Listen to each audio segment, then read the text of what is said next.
ব্রাহ্মণবাড়িয়ায় হাসপাতালে স্ত্রীর উপর স্বামীর হামলা, শ্বশুর গ্রেফতার, স্বামী পলাতক।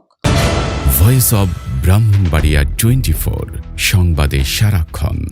ব্রাহ্মণবাড়িয়া শহরের মৌলভীপাড়ার নোভেল জেনারেল হাসপাতালের 3য় তলায় গত শুক্রবার সকাল 11টার দিকে এক গৃহবধূর ওপর বর্বরোচিত হামলা চালান তার স্বামী কাজী সৈয়দ সাকিব।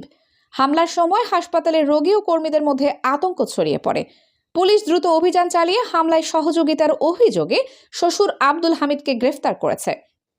তবে প্রধান আসামি স্বামী সাকিব এখনও পলাতক রয়েছে। সদর মডেল থানার তদন্ত কর্মকর্তা SI মোহাম্মদ জাহিদ জানান, নারী ও শিশু নির্যাতন দমন আইনে মামলা রুজু হয়েছে। পলাতক আসামিকে ধরতে পুলিশ রাত দিন তল্লাশি চালাচ্ছে। অপরাধীদের ছাড় দেয়া হবে না। Kaniz Fatema Soma, news desk, voice of Brahmanbaria 24।